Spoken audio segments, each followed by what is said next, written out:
Bien, estimados colegas, muy buenas noches a cada uno de ustedes. En el nombre del Centro de Alto Rendimiento Docente, le brindamos la más cordial bienvenida a una nueva jornada de capacitación. Colegas, en sala ya se encuentra el doctor Luis Adolfo, a quien también le damos la bienvenida y buenas noches, doctor. Sin más preámbulos, vamos a iniciar nuestra jornada correspondiente a hoy, jueves 23 de septiembre. Adelante, doctor. Buenas noches. Muy buenas noches, profesor Reimer. Muy buenas noches, estimados colegas. ¿Cómo están? Espero que estén muy bien, con las energías a tope. Pues hoy día, al igual que en las semanas anteriores, vamos a adentrarnos en este asunto de la comprensión lectora. Buenos días, colega Cecilia. Buenos días, colega Karina. Muy bien. Al igual que en las sesiones anteriores, ustedes se van a percatar que vamos a priorizar o vamos a realizar siempre una retroalimentación. Esto es fundamental. ¿Con qué finalidad? Con la finalidad que les mencioné también la clase anterior, para que esto se haga automático en nosotros. Hay ciertas, hay ciertos aspectos en la comprensión lectora que nosotros debemos hacer ya de forma automática. Una de ellas, por ejemplo, a pesar de que no nos soliciten en la lectura, como ya lo dijimos en anteriores oportunidades, es identificar tema e idea principal. Eso me garantiza que estoy comprendiendo el texto. O sea, hay que entenderlo a ese nivel, ¿sí? Mientras eso no se automatice, vamos a tener serios inconvenientes para poder acertar la respuesta adecuada. Muy bien. Ahora sí, vamos a iniciar entonces hablando del tema que hoy nos compete. Como siempre, vamos a tratar de priorizar el aspecto sintético de la situación. Es decir, que no nos vamos a perder quizá en algunas disquisiciones teóricas. Lo importante es acertar con las preguntas, ¿no? O sea, nos dan una pregunta y la idea es ver la mejor manera cómo podemos acertarla. Muy bien. A ver, vamos a hablar entonces hoy día en relación a lo que nos solicita el Ministerio de Educación, los llamados niveles de comprensión lectora. A ver, en este caso, el Ministerio de Educación ya ustedes podrán inferirlo, podrán suponerlo, incluso lo dice de manera explícita, solamente menciona de forma así, literal, 3 niveles para tenerlos en consideración. Exploraremos cada uno de ellos y verificaremos o revisaremos cuál sería la mejor forma para poder enfrentarnos a ellos y de esta manera salir airosos. Estimados colegas, al margen de lo que nosotros podemos brindarles aquí, es muy importante que ustedes también practiquen. Miren que ya falta técnicamente un mes para el examen. Vamos a colocarle 5 semanas para el examen. Así que es muy importante, yo les estoy colocando siempre en el Drive los simulacros, espero que lo estén dando concienzudamente, espero que lo estén revisando, así como también espero que ustedes estén revisando las prácticas dirigidas antes justamente de ingresar a nuestra sesión. Eso para poder hacer justamente nuestra, como le conocen actualmente, bueno, le conocían desde siempre, ¿no? La famosa aula invertida, ¿ya? Muy bien, muy bien. A ver, colega Fiorella, muy buenas noches, ¿no? Buenas noches, muy buenas noches con todos los que se van integrando. Muy bien, entonces práctica. Hay que leer muchísimo. Bien.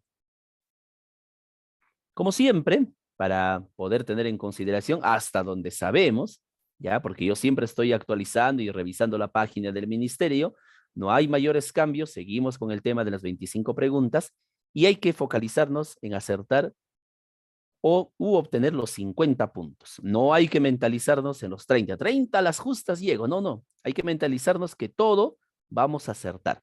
Hoy también, como van a ver, vamos a revisar el examen, el último examen de nombramiento. ¿Ya? A ver, vamos a ver cuántas preguntas llegamos, ¿no? Y van a ver que aplicamos la misma estrategia, podemos aplicarlo ahí. Y el resultado va a ser el mismo, o sea, siempre va a ser positivo. En vista de los inconvenientes y sugerencias, habíamos propuesto normalmente 1 hora, que es lo que demoramos nosotros cuando hacemos la práctica dirigida, colegas. Se han percatado que 25 preguntas aproximadamente tardamos 1 hora en contestarla. Ahora imaginemos, hay que extender un poco más, 1 hora y media, ¿no? Entonces, a ver, vamos a jugar con esa idea, 1 hora y media de inversión en responder las preguntas de comprensión lectora. Cuando nosotros iniciamos cualquier tipo de actividad académica, la sugerencia general es siempre arrancar con una lectura. Se han percatado que en cualquier área que ustedes dicten, se han percatado de que siempre arrancan o tratan de arrancar con una pequeña lectura. ¿Por qué razón? Porque cuando se arranca con una lectura, se activa la mente, uno se despierta y la mente está pronta para aprender, se pone dispuesta a aprender. Por eso en el examen siempre las preguntas de comprensión lectora están al inicio. Por eso están siempre al inicio, porque esa es una actividad académica típica de inicio de sesión. Otra forma para activar la mente es escuchar música. Si no somos muy aficionados a la lectura, podríamos escuchar música, ¿ya?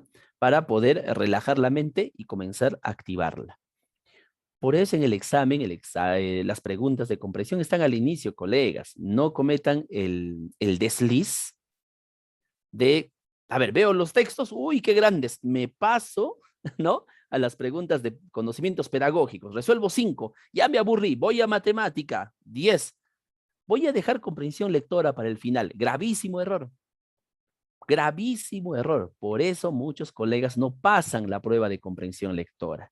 ¿Por qué razón? Porque lo dejan al final. No hagan eso. Recomendación: comiencen con la prueba de comprensión.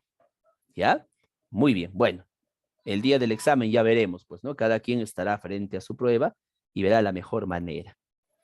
Muy bien, colegas. A ver, seguimos repasando entonces, después de ese consejo. Habíamos conversado ya hasta el hartazgo, pero como ya les he dicho, hay que recalcar una vez más el tema. El texto versa sobre cuál es el tema del texto, es lo que nos van a preguntar en el examen, nada más. Recordemos que el tema no basta con que sea un fragmento, eso yo les había mencionado. El tema no puede ser, por ejemplo, los niños. No puede ser ese el tema. Presidente Castillo. Podría ser, porque es un poco más específico. El café, ese no es necesariamente un tema, es un elemento del tema, pero no es el tema en conjunto. Para que nosotros reconozcamos o admitamos que algo es el tema, lo que hemos escogido, tenemos que considerar que es el elemento más su área de exposición. Esto les digo porque todavía hay mucha duda al respecto, ¿no? Profesor, pero a mí me han enseñado, me han dicho, me han informado que el tema es breve. Sí, por supuesto, el tema es brevísimo, brevísimo. ¿Por qué? Porque el tema no afirma nada. El tema solamente expone, el tema solamente presenta. Pero la brevedad no quiere decir que no tenga precisión. Y para que algo tenga un poco más de precisión, necesita un poco más de contexto. Así que, por ejemplo, si ustedes en el examen aparece el café, la drogadicción, los jóvenes, los niños, ¿qué requiere? Requiere todavía de un área de exposición que lo precise. La drogadicción en el Perú. Los niños rebeldes. ¿Ven? Lo adjetiva. Así que, por favor, colegas, esto entiéndanlo bien, porque cuando vayamos a comenzar con nuestra práctica, cuando comencemos, perdón, con nuestra práctica dirigida, se van a percatar ustedes de que se les va a solicitar precisamente esto. Para el subtema es la misma situación. Ahora bien, la idea principal. Acostúmbrense. En todo texto hay una idea principal. En todo texto hay una idea principal. O simplemente la afirmación primordial del texto. O, como lo vi en una ocasión, les pueden preguntar, ¿cuál es la idea cardinal de la lectura? Es un poco extraño, pero pueden preguntarles también de esa manera. Si les preguntan cuál es la idea cardinal de la lectura, les están preguntando por la idea principal. La forma más básica de saber cuál es la idea principal, no olviden, es preguntándose lo que acabamos de subrayar. ¿Qué se dice del tema? Y la respuesta es la idea principal. Muy bien, perfecto. Tiene que haber correlación. Ya hemos demostrado en las prácticas dirigidas que hemos tenido, que siempre vamos a tener este juego de buscar temas, ideas principales, ideas secundarias. ¿Para qué? Para garantizar que hemos comprendido el texto. Y si lo hemos comprendido, podemos responder cualquier pregunta que tengamos enfrente. Muy bien. Para sacar el subtema es la misma situación, solamente que el subtema era de cada párrafo. Y habíamos conversado que en el examen, por lo menos, los párrafos son de carácter formal, es decir, comienzan con mayúscula y terminan en un punto y aparte. ¿Ya? Y para sacar las ideas secundarias era el mismo sistema que lo anteriormente mencionado, pero la pregunta ya no es qué se dice del tema, sino qué se dice del subtema. Listo. Hasta ahí seguimos un poco más de nuestra retroalimentación, ¿no? Y también habíamos conversado y habíamos dialogado sobre la intención o el propósito. Colegas, en el examen no utilizan mucho la palabra intención, o sea, no nos van a preguntar cuál es la intención de la lectura o cuál es la intención del autor, nos van a preguntar cuál es el propósito del texto. En ese caso, cuando nos pregunten cuál es el propósito del texto, recuerden, o la intención, recuerden, colegas, que tienen que extraer necesariamente la idea principal. Sí, otra vez la idea principal. Profesor, ¿y para deducciones también tenemos que sacar la idea principal? Sí, sí, sí, sí. Mientras no logren sacar la idea principal, simplemente no van a poder extraer ninguna pregunta de inferencia o van a correr el riesgo de que probablemente la respuesta no sea la idónea. A ver, vamos a ver aquí entonces. Para la intención, la única, digamos, el único aditamento era agregar o colocar un verbo en la parte delantera de la idea principal, ¿no? Por ejemplo, puede ser un verbo que haga alusión al tipo de texto. Si es un texto narrativo, probablemente el propósito o la intención sea narrar, contar, ¿ven? O describir quizá. Si es un texto argumentativo, probablemente sea defender, ¿ya? Hipotetizar, plasmar, esgrimir, ¿ven? Argumentar, ¿no? Entonces va a depender mucho también de la tipología textual. Listo. Hasta aquí todo tiene que tener una estructura. Las preguntas también que los especialistas hacen se basan en lo que les estoy mencionando. A ver, ahora, seguimos bajando. Una vez que hemos realizado esta pequeña retroalimentación, antes de comenzar con los niveles de comprensión lectora, en relación a lo que hemos hablado, colegas, ¿alguna inquietud, alguna duda, algún agregado comentario de parte de ustedes?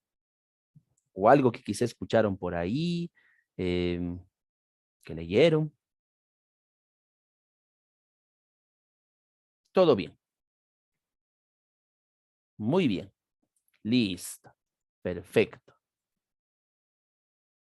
Ahora sí, comenzamos entonces con el tema de los niveles de comprensión lectora. En realidad existen muchísimos niveles de comprensión lectora, superiores, entre comillas, a los niveles críticos, por ejemplo, al nivel crítico, ¿ya? Pero normalmente, como ya les mencioné, el ministerio solamente se basa en tres niveles. A ver, que seguramente, yo estoy más que seguro, muchos conocen. Vamos a comenzar. Primero quisiera leerles aquí una pequeña frase de Marianne Peronard en un libro, en un artículo, no en un libro, en un artículo titulado ¿Qué significa comprender un texto escrito? Lo encuentran en internet. No es resistencia a la lectura, sino a leer libros. Las personas leen, sí, por supuesto que leen. Nuestros estudiantes leen, sí, claro que sí leen. Es más, es muy probable que ustedes hoy hayan leído, entre comillas, el equivalente a todo un libro hasta estas horas de la noche. Es muy, muy probable. Se leen imágenes, no solamente se leen textos continuos que vayan de izquierda a derecha, se puede leer una fotografía, se puede leer el lenguaje corporal de una persona, se puede leer incluso las tonalidades de su voz, la entonación que le da. Están haciendo lectura. Pero es una lectura, o ven el semáforo, o ven un pase peatonal. Se está haciendo lectura, pero es una lectura netamente funcional. Digamos que es la lectura más esencial, más simple y más básica. Cuando ven una telenovela, una serie, cuando conversan también entre ustedes, departiendo o cocinando, están realizando lectura. Pero es una lectura sumamente básica. El inconveniente radica en que la gente lee, pero no lee los libros, porque leer un libro, como está ahí, como lo entendemos en el sentido clásico del término, implica una actividad mental superior. Necesariamente no es lo mismo ver una película, ver una serie, un documental quizá en el YouTube, no es lo mismo que sentarse y leer un libro, que implica un nivel de eh, atención mayor y de profundidad mayor.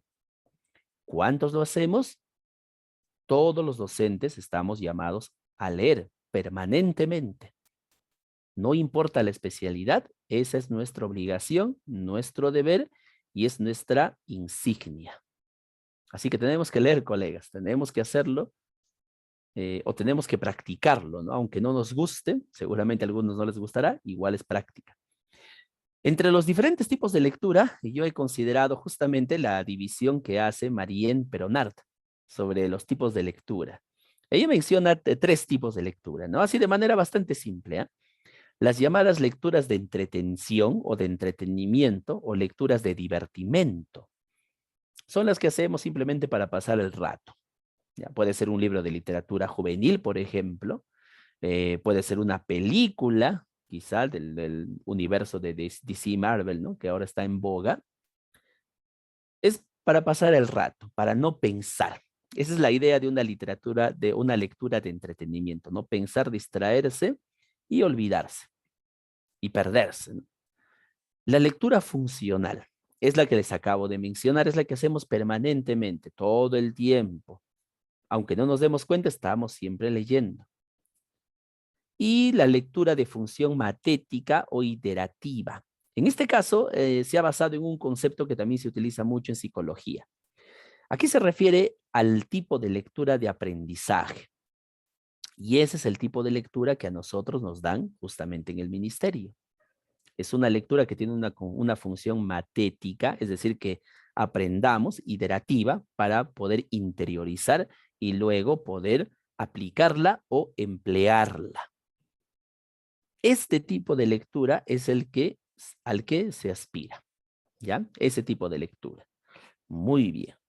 A ver, lo más probable es que todos estemos en la lectura de entretenimiento, ¿no? Cuando leemos un meme, quizá tal vez en internet, cuando han tenido la oportunidad de leer, que por cierto el concepto de meme es un concepto planteado por Dawkins, ya hace muchos años, en la década del 70, y tenemos lecturas funcionales, eso es lo que todos tenemos, ¿no? Pero las lecturas de función matética o iterativa son las que brillan por su ausencia en la mayor parte de las veces. Muy bien. Claro, eso no descarta otros tipos de lectura. Yo estoy más que seguro que han escuchado otros tipos de lectura. Solamente es una de las tantas formas. Muy bien. Aquí vamos a revisar y recordar una vez más la famosísima taxonomía de Benjamin Bloom. ¿Por qué la vemos? Porque una vez más el Ministerio de Educación, para plantear sus preguntas, entre otras cosas, se basa en la famosa taxonomía de Bloom. La taxonomía de los objetivos educacionales del libro de 1965. De ahí fue extraído justamente esta pirámide, ¿no? De la taxonomía de Bloom. A ver, las preguntas para recordar son la base y ese tipo de preguntas son las que nos hacen, al igual que las preguntas de comprensión. Las preguntas de aplicación también lo hacen, pero normalmente no en la subprueba de comprensión lectora como tal, sino en la prueba de conocimientos pedagógicos. Luego están las preguntas de analizar y normalmente ahí queda. Normalmente, no siempre, pero normalmente queda ahí. Como ya les mencioné, son tres los niveles que utiliza el Ministerio de Educación y en mayor medida, ¿no? Literal, inferencial y crítico. Pero los dos primeros son los que tienen la mayor cantidad de, digamos, de incidencia. Listo, entendamos entonces esta parte, ¿ah? Solamente nos están pidiendo estas de aquí, mire, comprender, recordar, comprender y analizar. Normalmente, para comprensión lectora, ahí queda. Listo. A ver, vamos a comenzar entonces hablando un poco sobre las preguntas. Empecemos con las preguntas literales. Tal como su nombre lo dice, litera en latín significa letra, por eso hay una frase en latín que es eh, ad litera, ad pedem litera, ¿no? Al pie de la letra, ¿ya? Se refiere a que son ese tipo de preguntas que solamente buscan información. Quieren verificar si tú eres capaz, si ustedes son capaces, colegas, de encontrar información literal en el texto, tal cual está. Estas preguntas literales son las que más abundan en el examen. ¿Por qué razón? Porque son las más sencillas y saben que los docentes y que nosotros los que estudian los docentes podemos responder más acertadamente. Las preguntas literales pueden ser de diferente índole. Nos pueden preguntar, ¿en el texto se afirma que? Es una pregunta literal. Según el texto, la o el, es una pregunta literal, porque dice claramente, según el autor, según el texto. Es una idea expuesta en el texto. No es una idea expuesta en el texto. Nos pueden preguntar también si es una idea ajena o no perteneciente al texto. Antes preguntaban, es una idea que se condice con el texto. Condecir significa armonizar, o sea, estar en el mismo orden. Sin embargo, esa palabra, al ser un poco extraña, es muy probable que no venga en el examen. ¿Es una idea compatible o es una idea incompatible con el texto? Están con asteriscos porque este tipo de preguntas tiene algo especial. Cuando a nosotros nos preguntan si es una idea compatible con el texto, nos están preguntando una idea que tal vez el autor no mencionó, pero que se ajusta a lo mencionado en la lectura. A ver, ¿a qué nos referimos? Si el autor dice, por ejemplo, los jóvenes del Perú no quieren vacunarse con la Sinopharm. Una idea compatible sería parafrasear lo que el autor acaba de decir, que sería decir lo mismo, pero en otras palabras, o hasta cierto punto extrapolar esa situación, sin ser una pregunta de inferencia. Ejemplo, si la pregunta es, los jóvenes peruanos no quieren vacunarse con no quieren colocarse la vacuna de Sinopharm. Una idea compatible sería la siguiente.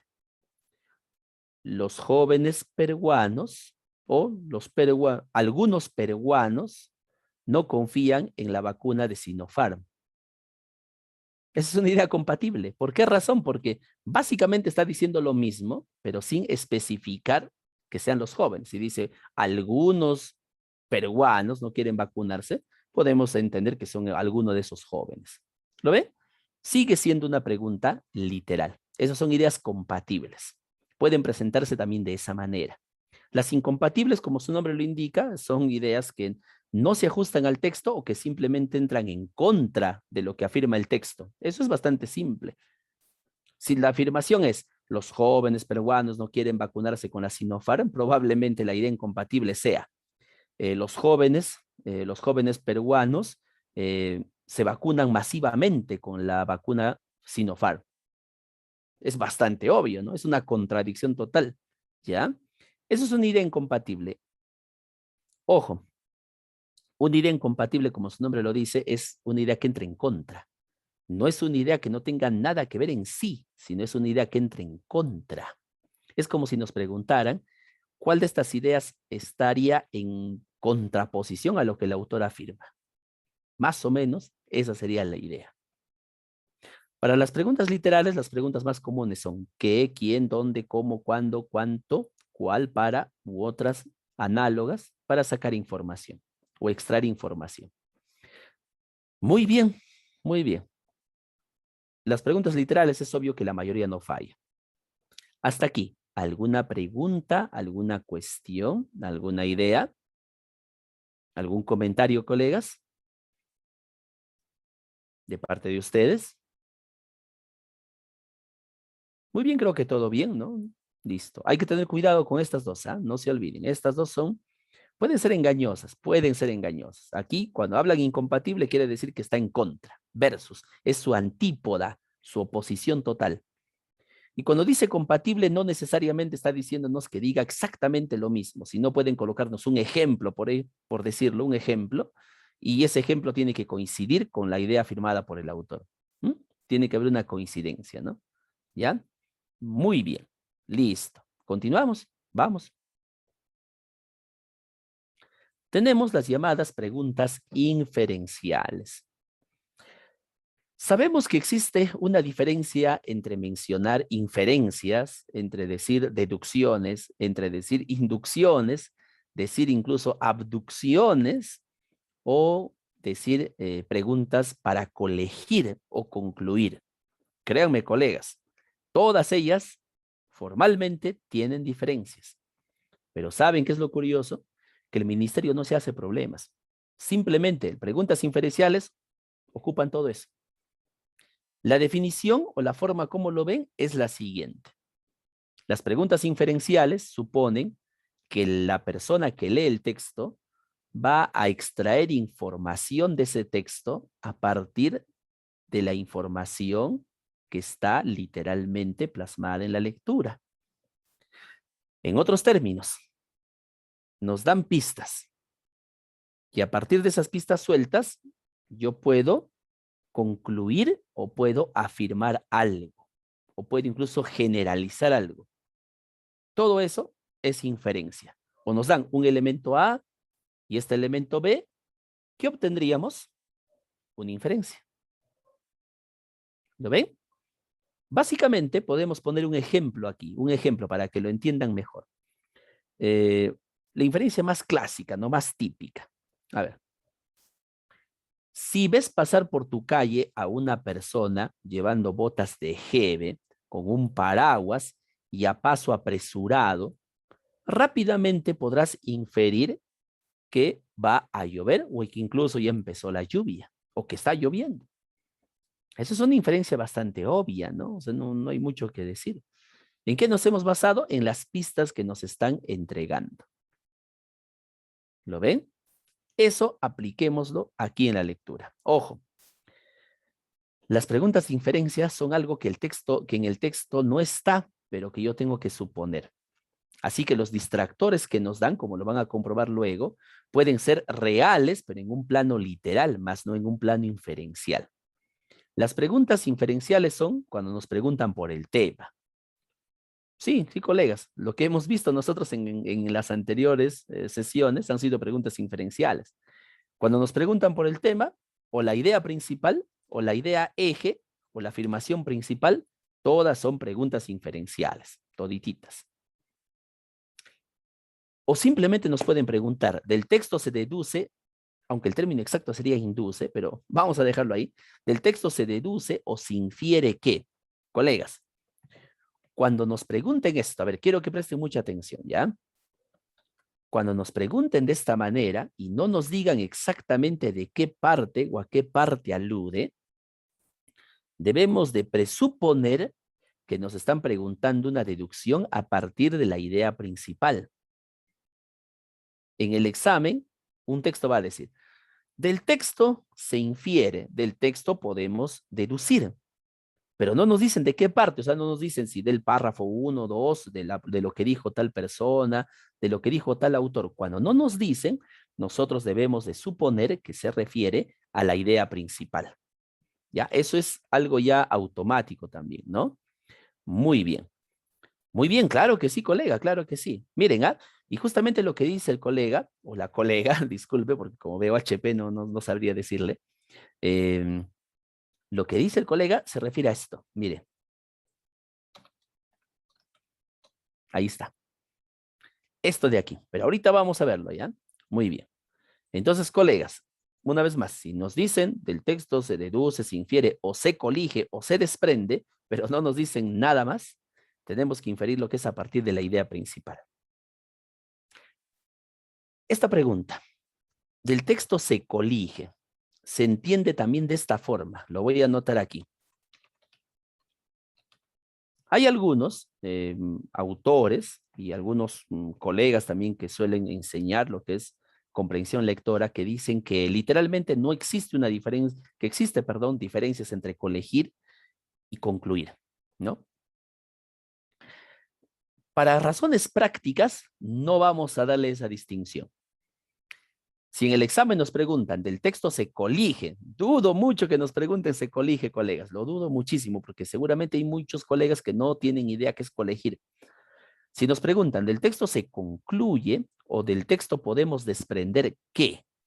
O de lo afirmado por el autor se desprende qué? Cualquiera de ellas, nosotros hay que entenderlo de esta manera.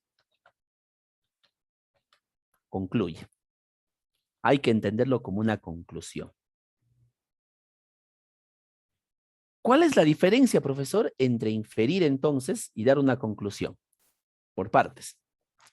Cuando nos piden deducir e inferir, ¿no? Puede ser de cualquier parte del texto o de todo el texto. Cuando nos piden concluir, una conclusión es una inferencia. Cuando nos dicen, del texto se desprende qué, esa es una inferencia. O sea, hay que entenderlo como una inferencia. Del texto se colige qué, eso es una inferencia. ¿Ya? A ver, cuando nos pregunten así, del texto se concluye, ¿no? Del texto se concluye, hay que entenderlo en este nivel. Es una inferencia, pero basada en la información que viene después, en la información que se desprende. Por eso, que se desprende del texto.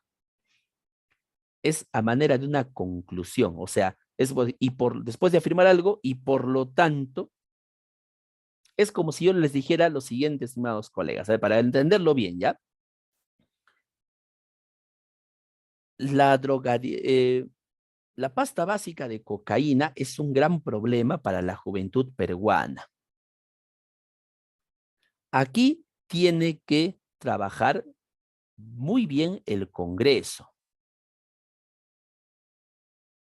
Por lo tanto, a ver, quiero sus respuestas en el chat, colegas. A ver, vamos a ver. Esa es una pregunta, por ejemplo, de conclusión. O nos piden, del texto, ¿se desprende qué? A ver, de las dos líneas que he dicho, ¿qué se desprende? Una vez más, la pasta básica de cocaína es un gran problema para la juventud peruana. El Congreso de la República tiene que trabajar muy bien ese tema. ¿Qué desprendemos del texto? ¿Qué concluimos de lo que acabo de decir? ¿Qué colegimos de lo que acabo de informar? Pasta básica de cocaína, problema, juventud, Congreso. Por lo tanto, por tanto, a ver, colegas, en el chat, ¿no? Ya, a ver, vamos. Para hacer esta pregunta de conclusión, tendría que responder a lo siguiente, ¿no? Por tanto, según el texto, el Congreso es responsable de legislar sobre la pasta básica de cocaína.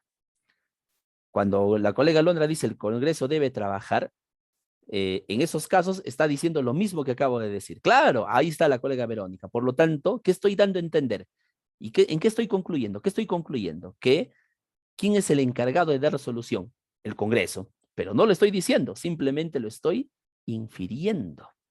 Claro, ahí lo ha dicho la colega Karina, tiene que trabajar para eliminar la pasta básica de cocaína, porque es su responsabilidad, pero no le estoy diciendo, solamente le estoy infiriendo o suponiendo. Colega Yanina, adelante. Colega Yanina, o a ver, creo que no tengo, a ver, un momentito, ¿ya? No, sí está activado el audio. Bueno, tal vez se le ha encendido sin querer, ¿no? Muy bien, muy bien, muy bien. Bueno, en realidad, colega Rosana, eso ya lo dije. Aquí lo que no estoy diciendo es que quién es responsabilidad del Congreso. Eso no lo he dicho, pero ustedes lo han inferido, ¿no? Lo han concluido, lo han desprendido. De eso se trata este tipo de preguntas, que es, de un modo u otro, es una inferencia. ¿Ya? Muy bien. Otro ejemplo. A ver, miren, miren, vamos a hacer un ejemplo un poco más chabacano, ¿ya? A ver, vamos a probar. Si yo digo lo siguiente, un poco más ramplón quizá el ejemplo, ¿no? A ver, yo digo, ujú, em, Claudia es una mujer muy celosa. Primera oración, Claudia es una mujer muy celosa. Segunda oración. Su novio se compró un nuevo celular. ¿Qué cosas pueden concluir o desprender de lo que acabo de decir? A ver, ahí hay varias cosas que yo puedo concluir o desprender de lo que acabo de decir. Varias respuestas posibles. ¿Cuál sería una de ellas? A ver, Claudia es una mujer muy celosa. Segunda oración, su novio tuvo que comprar un nuevo celular. A ver, ¿quién me dice una respuesta lógica a lo que acabamos de decir? Ujú. Puede ser, colega Verónica, puede ser, muy bien, que como le controla mucho, por eso se compró otro celular. Sin embargo, eso no responde a la pregunta ¿por qué se compró otro celular? ¿Ah? Si ustedes se ponen a pensar, no responde a la pregunta. Claro, muy bien, colega Rosaluz, porque se lo rompió, pues. Se lo rompió. ¿Ven? Eso es obvio. ¿Y por qué se compraría otro celular? Bueno, porque se lo rompió ya que es muy celosa. ¿No? Listo. O tal vez a escondidas, dice por ahí, ¿no? A escondidas tuvo que tener otro celular, ¿no? Para sus travesuras. Ya, ahí está. Queda también. Eso es justamente, o le quitó su celular, muy bien, también es una inferencia válida. En relación a los datos que tengo que suponer qué es lo que pasó. Una mujer celosa, ¿qué hará? Bueno, probablemente se le quite el celular o lo rompa, ¿no? Es lo más lógico, o lo escondió, ¿no? Entonces, ¿qué le queda al hombre? Comprar un nuevo celular. Es algo que no está en el texto, pero ustedes lo han inferido, han desprendido del texto eso. ¿Se entendió, verdad, colegas? Muy bien, espero que sí. Qué bonito sería si en el examen nos vinieran así, ¿no? Dos oraciones y nosotros sacáramos, ¿no? Pero no es así, pues es un texto más grande. Pero si ustedes identifican la idea principal y los subtemas, ese texto enorme se va a hacer así. Así que de ahí, ¡pum!, sacan todo. Continuamos. Nos pueden preguntar también, ¿se entiende implícitamente qué o se sobreentiende del texto qué? Hay otro tipo de pregunta a nivel crítico que se llama ¿se presupone del texto qué? Lo veremos en el transcurso de las siguientes sesiones. ¿Ya? Pero por ahora no. A ver, y tenemos las famosas preguntas de traducción. Listo. Aquí va a haber un momento nos vamos a enfocar exclusivamente en preguntas de inferencia, colegas. Nos vamos a enfocar, hay una sesión programada para todo preguntas de inferencia, ¿ya? A ver. Y luego quería mencionarles, solamente quiero mostrarles, solamente les muestro, porque esto en realidad lo vamos a tratar también en otro tema aparte, las preguntas críticas. Normalmente en el ministerio no hay muchas preguntas críticas.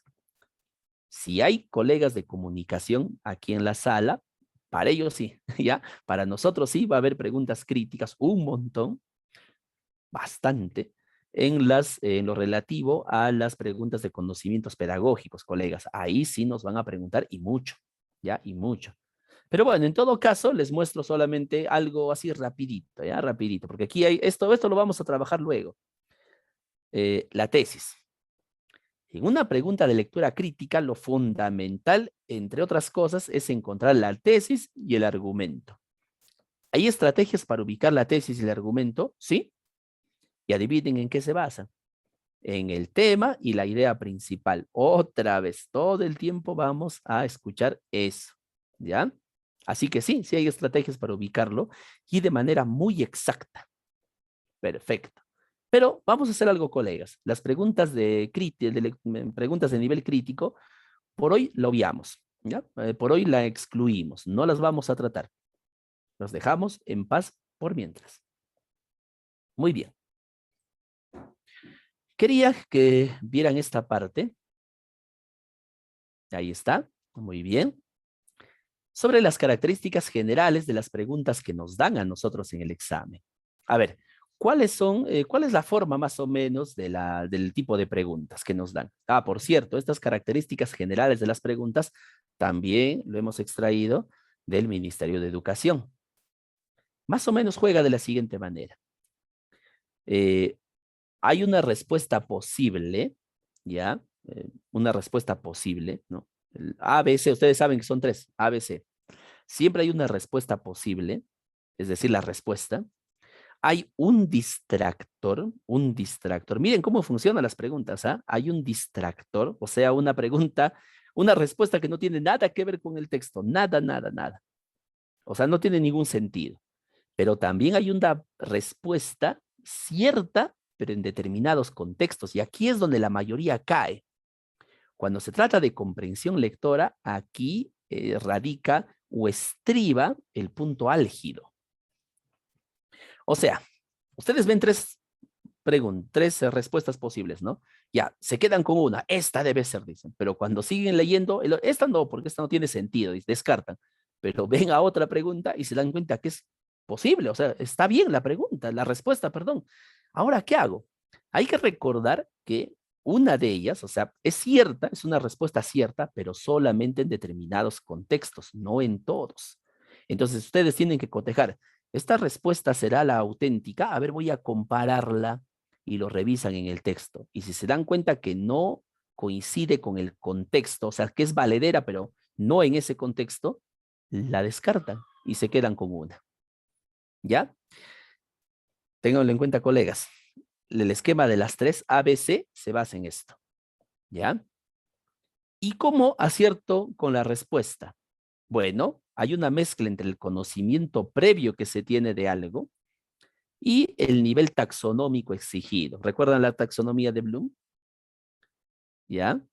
De acuerdo a eso. En otras palabras, el nivel de comprensión lectora que nos pide, ya sea un nivel inferencial o un nivel literal, ¿no?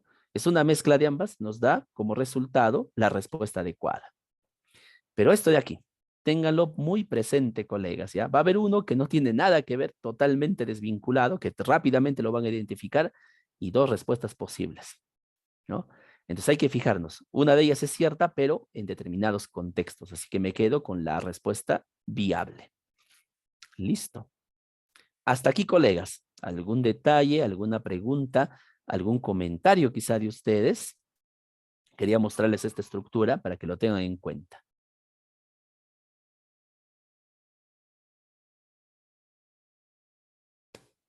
Muy bien, creo que todo en orden, ¿no? Todo muy bien. Perfecto. A ver, seguimos explorando para luego pasar a nuestra práctica calificada. Vamos a ver. Muy bien.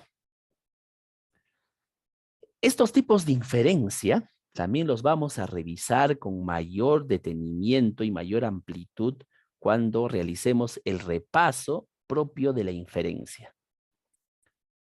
Lo que les estoy mostrando son los tipos de inferencia brindados por Juan Cruz Ripoll, español.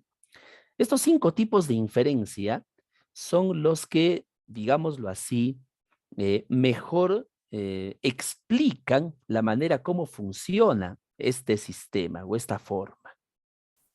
Creo que por ahí hubo algunos que estuvieron quizá en esta clase, pero algunos no. Así que vamos a realizar la retroalimentación para ellos y para otros colegas, bueno, será un tema novedoso, ¿no? A ver, los tipos de inferencia y que sí, van a venir en el examen. Tenemos la llamada inferencia léxica, que puede darse de dos maneras. Uno, cuando se trata de un tipo de referente. Dos, cuando se trata de traducir un término en base al contexto que nos dan. Profesor, ¿a qué se refiere con referente? A ver, vamos a ver un ejemplo súper claro, ¿ya? Un ejemplo súper sencillo. Si yo digo lo siguiente, colegas, y va a venir en el examen, ¿ah? Este tipo de preguntas de inferencia léxica viene en el examen, a ver, para recordar. Si yo digo lo siguiente, Carlos se fue, eh, Carlos, a ver, vamos a ver, Carlos y Juan se fueron en su carro. A ver, colegas, una vez más. Carlos y Juan se fueron en su carro. El su, ¿a quién se refiere? ¿A Carlos o a Juan? Pues el carro de quién? A ver, Carlos y Juan se fueron en su carro. ¿El carro de quién? A ver, ¿el carro de quién? ¿De Carlos o de Juan? De la tercera persona.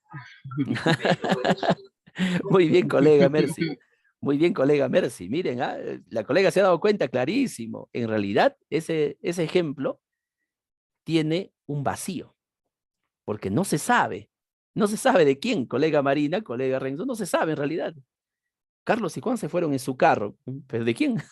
No se sabe. Ese referente que es el su está mal elaborado. Para que esté bien, tendría que utilizar lo siguiente. Carlos y Juan se fueron en el carro de este último o de este. ¿A quién se refiere cuando dicen este? A Juan. ¿Ven? Carlos y Juan se fueron en el carro de aquel. ¿A quién se refiere? Al primero, a Carlos. Ese aquel se refiere a Carlos. ¿Lo ven, colegas? Esos son referentes. Le dije que no me molestara, pero Carla siguió molestando. ¿A quién se refiere? A Carla. ¿Ese tipo de preguntas nos van a hacer en el examen? Sí, nos van a hacer en el examen ese tipo de preguntas. ¿Ya? Esta parte lo vamos a ver mejor incluso, colegas. Va a haber un momento en que vamos a desarrollar uno por uno cuando hagamos la parte de inferencia, ¿ya? Muy bien, las preguntas de traducción, como su nombre lo indica, o preguntas de inferencia léxica, también tienen que ver con interpretar o extraer el significado de una palabra a partir del contexto, sin necesidad de recurrir a un diccionario en absoluto. ¿Ya? A ver, estos son más fáciles incluso, ¿no? O sea, nos piden sacar un significado ya sea de una palabra o de una expresión. Si nos dicen, por ejemplo, oye, ven más rápido, aunque dudo mucho que lo hagas ya que tienes pies de plomo.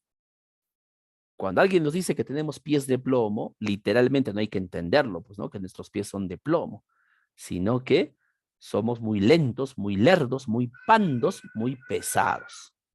¿Lo ven? Lo estoy traduciendo, ¿no? Estoy infiriendo que eso significa que no hay que andar muy lentamente. Muy bien. El siguiente tipo de inferencia, la inferencia explicativa. Lo que busca o lo que trata de buscar son relaciones de causa-efecto, que no están explicitadas en el texto. Puede ser por el vacío o la ausencia de algo. Por ejemplo, nos pueden decir, de acuerdo a la información brindada, ¿qué es lo que vendrá después? ¿O qué es lo que originó esta afirmación? Por ejemplo, ¿qué tal si el texto arranca así? Y la próxima te mato. Así arranca el texto, y la próxima te mato. Y nos preguntan, ¿qué pasó? ¿Qué pasó anteriormente? Probablemente, hubo una pelea, una conversación de amigos, es obvio que hubo una pelea, ¿no? Y por eso la amenaza final, y la próxima te mato. Nos pueden preguntar eso. O sea, ¿qué es lo que viene después? ¿Cuál es el efecto o cuál es la causa de esto, ¿no? Esa también es una forma, ¿ya? De inferencia. Y por último, aquí están los otros 3 tipos de inferencia. Las inferencias predictivas, que nos piden hacer una hipótesis sobre lo que vendrá. De acuerdo a lo que nosotros sabemos, podemos hacer una prospección. Prospección es un término propio de la estadística que implica extraer una conclusión o afirmar algo que puede suceder a futuro en base a la información que nosotros tenemos ahora. Eso es hacer una prospección. Este tipo de preguntas pide eso, buscar hipótesis. O sea, ¿qué es lo que pasaría o qué es lo que pasará luego? Sabemos que, por ejemplo, yo sé que todo el mundo hace prospecciones, mis estimados colegas, lo han hecho. Muchos de ustedes dirán, uy, nuestro presidente Pedro Castillo no va a durar hasta fin de año. Lo vacan. ¿Ven? ¿Qué están haciendo? Haciendo una prospección en base a la información con la que ustedes cuentan. Pero no siempre las hipótesis que nosotros lanzamos pueden resultar. Pero por lo menos lo hacemos en base a lo que tenemos, ¿no? ¿Cuántos de ustedes pensaban que, por ejemplo, hoy Pedro Castillo jamás ganará las elecciones porque la prensa se le ha ido encima y lo está destruyendo? La mayoría pensó seguramente eso, ¿no? Pero ¿qué pasó? Todo colapsó, o sea, muchos de los que habían creído algo habían hipotetizado algo basándose en la información previa que tenía, pero resultó errónea. Las inferencias predictivas se basan en eso, nos piden extraer una hipótesis, hacer augurar lo que pueda suceder en base a la información que tenemos. Ya, facilito. Si vemos que las nubes están densas, están en nubarrones oscuros, el celaje se acerca, celaje es cuando las nubes negras comienzan a ocupar, o nubes grises, perdón, comienzan a ocupar todo el horizonte. ¿Qué puedo inferir? Bueno, que va a llover, ¿no? Que va a llover. Esa es una inferencia predictiva. Claro, tal vez no llueva, ¿no? Al final se alejen todas las nubes, pero me he basado en la experiencia para decir eso. Nos van a preguntar. Sí, son muy comunes ese tipo de preguntas. Tipo 4. Las llamadas inferencias informativas lógicas como pragmáticas. Estas son inferencias poco usuales. Yo no las he visto en los exámenes que hemos dado, pero puede ser que esta vez haya. Puede ser que esta vez se den. Este tipo de preguntas nos van a dar un contexto, cualquier tipo de contexto, y nos van a pedir que nosotros tengamos que deducir dónde nos encontramos o dónde los hechos transcurren. Van a apelar a nuestro conocimiento general de las cosas. Yo les he mencionado, colegas, que un examen de comprensión lectora es eso, es un examen de comprensión lectora. Sin embargo, hay ciertos conceptos extremadamente generales que toda persona debe de saber. O sea, toda persona medianamente instruida tiene que conocer. Yo les comento algo. A mí me sorprendió ingratamente que cuando estaba con mis estudiantes de educación superior, futuros docentes, bueno, yo también soy docente formador, y estuve hablando con ellos sobre las guerras napoleónicas y cómo estas fueron las consecuencias de las malas acciones que se realizaron durante la Revolución Francesa. Y luego les hablé un poco sobre el reinado del terror, ¿no? Antes, obviamente, de la llegada de Napoleón al poder.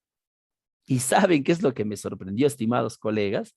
Que muchos de mis estudiantes, por no decir casi todos, desconocían plenamente que hubo una revolución francesa. Yo sé que a muchos de ustedes les parece increíble, ¿no? Pero ¿cómo no van a saber eso? Si esos se ve en los libros de historia, pero ahí estaba, el resultado era ese. Y no me pasó una vez, me pasó muchas veces. Revolución Francesa. Profesor, ¿qué cosa es una revolución francesa? ¿Ha pasado eso? ¿Cuándo fue? ¿El año pasado? Increíble, pero cierto. Y luego un estudiante me dijo, profesor, ¿quién es Napoleón? ¿De qué nos está hablando? No tenían ni idea que había existido Napoleón. Y más aún, cuando hablé del reinado del terror, un estudiante me dijo, profesor, ¿qué cosa es una guillotina? Y de verdad, es sorprendente porque me sigue pasando. O sea, hay ciertas cosas que nosotros por cultura absolutamente general tenemos que conocer, ¿no? O sea, son cosas extremadamente obvias, ¿ya? Que apelan justamente a este tipo de inferencias. O sea, el que hace la inferencia va a suponer que tú sabes, ¿no? O sea, va a suponer que tú, obviamente, por ser algo extremadamente obvio, vas a saber.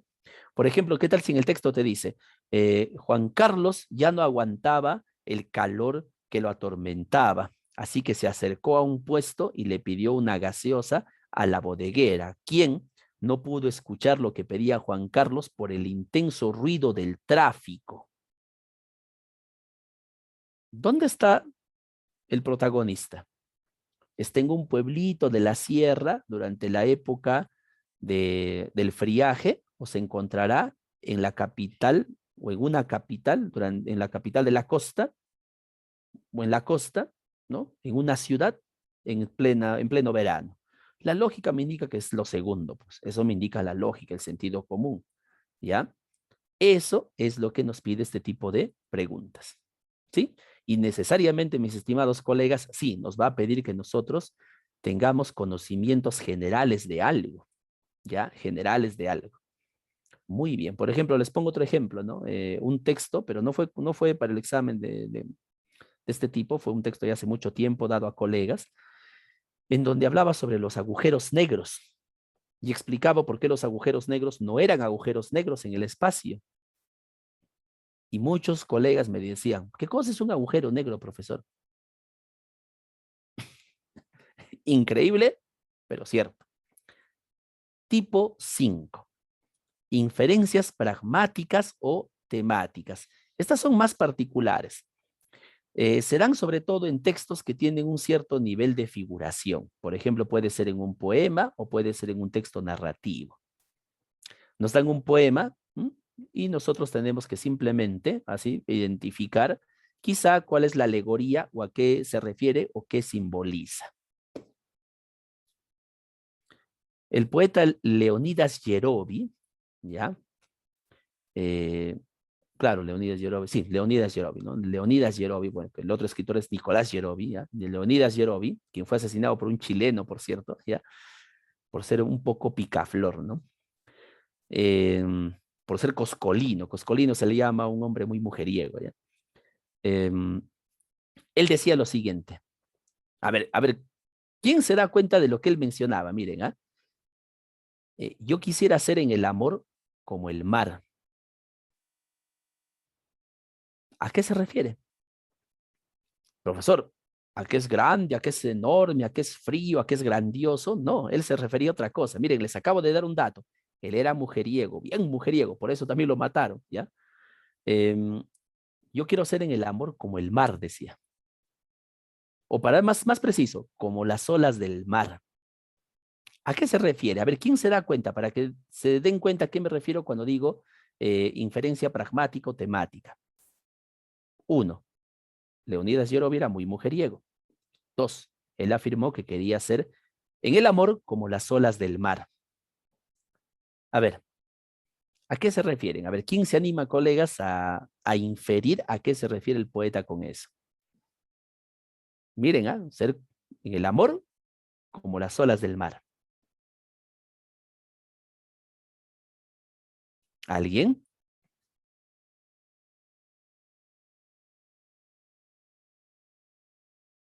Ya, muy bien. Y el mismo poeta aclara por qué dice eso más abajo, cuando dice lo siguiente. En el amor quisiera ser como las olas del mar. Besar una mujer para volver a otra mujer para empezar. Igual que las olas del mar, pues van y vienen, van y vienen. ¿Lo ven? A eso nos referimos. Y eso condice o armoniza o se relaciona justamente con la idea de que era una persona aficionada a las mujeres. ¿Lo ven? Muy bien, excelente, colegas. Perfecto. Eso es justamente una inferencia pragmático-temática. ¿Ven que no es nada complicado? No estoy utilizando ningún recurso extraordinario, ¿no? No, eso es algo simple, ¿no? ¿Ya? Eso es algo bastante deducible. ¿Ya? Hay una canción, por ejemplo. A ver, les digo, ustedes han escuchado seguramente esta canción para ver este asunto de la inferencia pragmático-temática. ¿Ya? Cuando el autor dice, jamás la hiedra en la pared podría acercarse más, igual que mi amor es la hiedra. A ver, ¿por qué el autor dice que mi amor es como la hiedra? Los que no conocen, la hiedra es una planta que tiene la, digamos, habilidad, ¿no? La característica de pegarse a la pared, a las rocas, y es muy difícil desprenderla. Entonces, cuando el autor dice, yo me acerco a ti como la hiedra, se refiere a eso, o sea, se pega, ¿no? Se pega y no se suelta. Eso es una alegoría clarísima, ¿no? De un amor pasional, obsesivo y tóxico quizá. Muy bien. Este tipo de inferencia los vamos a ver con ejemplos para las siguientes sesiones, pero hay que tenerlas en cuenta para nuestra práctica calificada de hoy. Ya, colegas, perdón, dirigida de hoy. Muy bien, hasta aquí, colegas. ¿Alguna consulta, algún detalle, algún comentario, alguna pregunta quizá?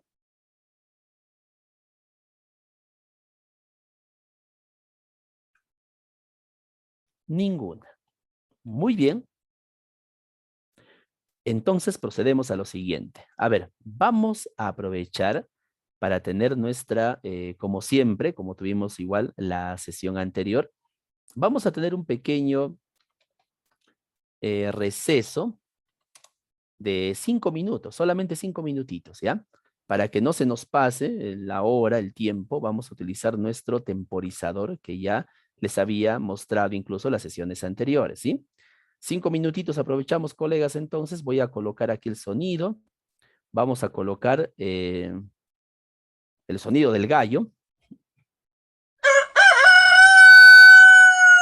Ahí está. Ahí está, colegas. Cuando escuchen el gallo cantar, regresan, ¿ah? 5 minutos nada más. Vamos.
Muy bien, colegas. Espero que hayan podido relajarse así de manera rápida, inmediata. Ya tenemos el llamado del gallo.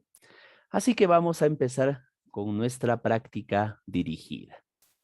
Es la práctica dirigida número 4. Espero que hayan tenido tiempo para hacer la retroalimentación, o perdón, hayan tenido tiempo para revisarla con mucho cuidado, a fin de poder ver a continuación y poder tener una mejor idea, ¿no? A ver, vamos a comenzar.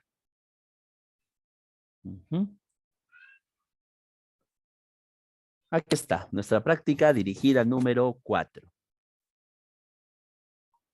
Antes de ello, revisemos de manera muy pronta, muy rápida, algunos tipos de texto. A ver, esta tipología textual nosotros lo vamos a poder revisar a más, digamos, a mayor cabalidad durante las siguientes sesiones. Aquí solamente estamos dando, digamos así, un pequeño alcance, ¿no? Un pequeño alcance de la tipología textual que nosotros podemos esperar en estos tipos de lectura. A ver, vamos a comenzar. Tenemos el texto expositivo. Un texto expositivo tiene la característica peculiar de que el tema y la idea principal siempre lo tienen al inicio. A ver, vamos a leer conmigo este texto expositivo y vamos a resumirlo. Vamos a resumirlo a través de la extracción del tema, las ideas principales y los humillamos. Colegas, hacer esto ayuda a comprender el texto a cabalidad. Para ello vamos a utilizar nuestra herramienta, como ya lo habíamos visto en una ocasión, nuestra pequeña herramienta de leer en voz alta. Así que prestamos mucha atención y hacemos nuestro recorrido por este pequeño texto. ¿Tiene cuánto? 1, 2 párrafos, bastante sencillo. Vamos a ver de qué habla. A ver, vamos, conmigo. El delfín amazónico es quizás el más inteligente de las 5 especies diferentes de delfines fluviales que existen en China, Pakistán, India y Argentina. Muy bien. ¿De quién me habló hasta ahí? Del delfín amazónico. ¿Qué destaca el autor sobre el delfín amazónico? Hasta donde hemos leído, destaca que es muy inteligente. Listo. El hecho de que viva en otros países, eso es relativo, pero lo que destaca aquí es que es muy inteligente el delfín. Sigo leyendo. Para algunos científicos, son los seres más fascinantes de la Tierra y son casi desconocidos. Constituyen un símbolo del sistema del río Amazonas, uno de los medios ecológicos más importantes del planeta. Muy bien, excelente. Una afirmación del autor que vale la pena subrayar porque se considera también parte de la idea principal es que estos delfines amazónicos constituyen un símbolo del sistema del río Amazonas. Muy bien. Pregunta, ¿de qué me habla el primer párrafo? Me menciona sobre la inteligencia o pone en relieve la inteligencia del delfín amazónico, que es un símbolo del sistema del río Amazonas. Listo. Ahí está. ¿Qué estoy haciendo? Estoy sumillando. Sigo leyendo. A ver, vamos a leer, ¿ya?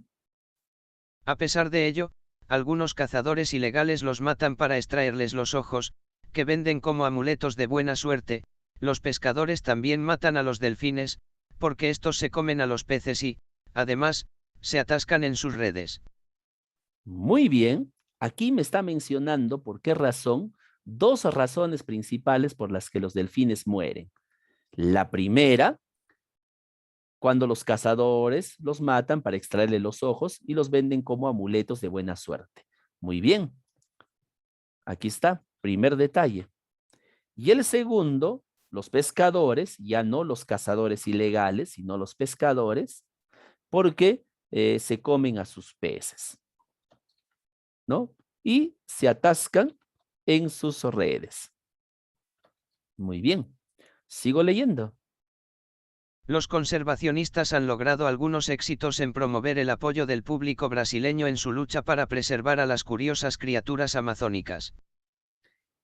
Esta afirmación final parece ser solamente una adenda, un agregado que si bien se relaciona con lo anteriormente expuesto, solamente le da un contexto positivo. ¿Hay algo que subrayar ahí? Quizá no. ¿De qué nos habla?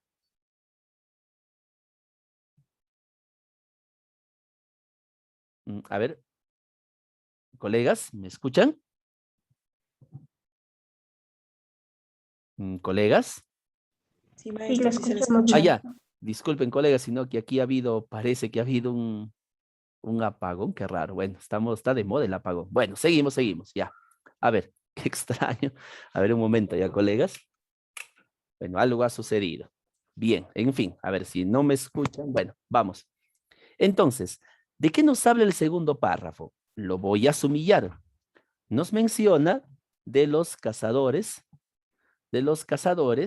quienes matan a los delfines por una superstición.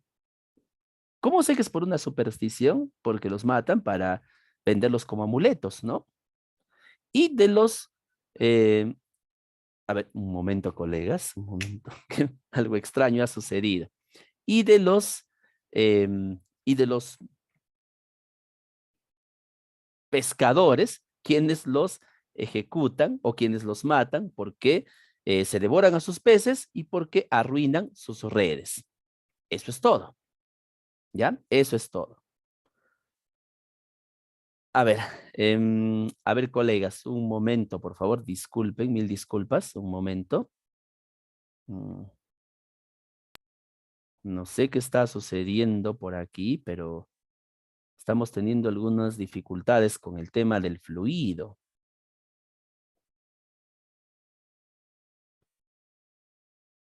Bueno, continuamos, ya. A ver, vamos, continuamos mientras dure, ¿ya? Mientras dure. A ver, seguimos entonces. Y por último, vamos a leer este párrafo, a ver qué es lo que nos dice. Es saludable saber que en Iquitos, con motivo de celebrarse por primera vez en agosto pasado el Día de los Delfines, el municipio dispuso el establecimiento de una reserva especial para estos mamíferos. Muy bien, dato importante. En Iquitos se dispuso establecimiento de una reserva especial para estos mamíferos. Muy bien. Sigo leyendo. Este hecho refleja el alto espíritu conservacionista de la población en su deseo de proteger a una valiosa y singular especie que ha merecido el estudio y la dedicación de destacados científicos de todas partes del mundo, a fin de salvar al delfín amazónico. Muy bien. Esta última parte, si ustedes se percatan, colegas, solamente está concluyendo o está reforzando la idea anterior. O sea, ¿para qué Iquitos haría la disposición de establecer una reserva especial para ellos? Bueno, porque quieren conservarlos, eso es obvio. Así que no habría necesidad de marcar nada aquí. ¿Ya? No sería necesario hacerlo. Entonces, en este punto, a ver, vamos a ver. Tenemos nuestros, a ver, vamos a ver por aquí. Ya, a ver, vamos. Tenemos el parafraseo. A ver, colegas, creo que vamos. Ya, ahora sí. Muy bien. Si no, a veces accidentalmente se nos enciende el audio, ¿no? A ver. Parafraseemos solamente este texto, porque de aquí ya no vamos a parafrasear los otros textos. Ya nos vamos a basar de frente en la prueba. El texto expositivo. ¿De qué nos habla? Del delfín amazónico, destacando su inteligencia y como parte del símbolo del sistema del río Amazonas. Sin embargo, los cazadores los matan por una superstición y los pescadores porque se comen a sus peces y arruinan sus redes. Sin embargo, el municipio de Iquitos ha dispuesto una reserva especial para ellos. ¿Se acabó? Eso es todo lo que necesito saber del texto. Entonces, si nos preguntáramos, ¿de qué habla el texto? Obviamente habla del delfín amazónico, ¿no? Muy bien. Y específicamente, los dos últimos párrafos nos hablan del problema que tiene ese delfín amazónico. Y por lo tanto, ¿cuál será exactamente el tema? La necesidad de conservar al delfín amazónico. Listo. Haremos lo propio con el texto narrativo que estaba aquí y con el texto descriptivo que también nosotros encontramos aquí. También tenemos un texto argumentativo, hay que procurar darle siempre una revisión, colegas, ¿ya? Y si nos da tiempo, bueno, haremos la revisión respectiva. Ahora nos vamos a pasar o nos vamos a centrar en el texto en sí. A ver, vamos a comenzar con nuestra práctica dirigida. Por aquí. Ah, aquí está, muy bien. A ver, colegas, mientras van revisando la práctica dirigida, por favor, algo brevísimo nomás, me disculpan, un minutito, por favor. Aquí hay un inconveniente con el fluido, ya, para poder dar la actividad de manera adecuada, ¿sí? A ver, van revisando ese texto, colegas, y luego lo hacemos conmigo. Solamente un minuto, por favor.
Muy bien, colegas. A ver, vamos a comenzar entonces con nuestra lectura, ¿sí?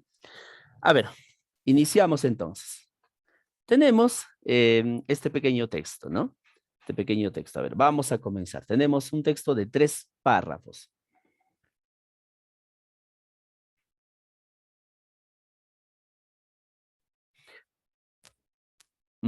Ya, a ver, comenzamos. Pocos aficionados al chicle se imaginan el despliegue de tecnología que precede a la fabricación de estas tentadoras barritas de goma. Muy bien. ¿De qué nos habla hasta ahí? Nos habla del chicle y de su fabricación. Probablemente tampoco saben que los indígenas norteamericanos ya mascaban una especie de chicle procedente de la savia de abeto. Los indígenas norteamericanos tenían un chicle proveniente de la savia de abeto. Muy bien, acostumbrémonos a subrayar así los temas y las afirmaciones destacadas del texto. Por supuesto, el chicle, otra vez el chicle, miren, ha recorrido un largo camino desde entonces. Esta es una afirmación, que el chicle ha recorrido un gran camino, dice. Los colonos anglosajones acogieron gustosos el hábito indígena y desarrollaron un modesto mercado de chicle de abeto. Pero fue en 1870 cuando Thomas Adams comenzó a usar la resina con la que se fabricaron sus chicles durante mucho tiempo. La escasez de resina y savia naturales a raíz de la Segunda Guerra Mundial condujo a la búsqueda de alternativas sintéticas. Hoy, millones de consumidores en todo el mundo mastican chicles con alto contenido de plásticos y polímeros. Esta afirmación. El chicle ha recorrido un largo camino desde entonces. Hace alusión, todo esto, si ustedes se dan cuenta, colegas, ¿a qué hace alusión?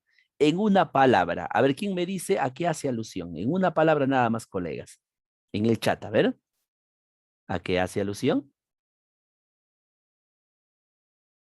En una palabra nada más, colegas. ¿Qué del chicle? Todo este fragmento. En una sola palabra. Cuando dice el chicle ha recorrido un largo camino desde entonces, ¿a qué se refiere? A su expansión, puede ser, colega Karina, pero ahí sigue hablándote de Estados Unidos, ¿no? ¿De qué nos habla? Miren, comenzó así, luego pasó el tiempo, hoy en día, ¿de qué estamos hablando? Muy bien, colega Karina. Algo más, estamos hablando de su, a ver, dígame una palabra, comienza con H. Muy bien, colegas, excelente, su pasado, su historia, excelente. Uy, ya no subrayo nada. Si ustedes se dan cuenta, aquí no estoy subrayando nada. ¿Por qué? Porque considero que como son datos muy particulares, no hay necesidad de rayar nada. Lo único que necesitamos saber es que todo este párrafo nos habla sobre su historia y lo anterior también, ¿no? Su origen. American Chicle, el segundo fabricante de Estados Unidos, invierte 26 millones, o sea, hoy, en investigación. Un equipo de expertos se dedica a medir la capacidad de expansión de cada goma, mientras otros se concentran en temas tan esotéricos como la reología, el estudio de los cambios y formas de la materia. Muy bien.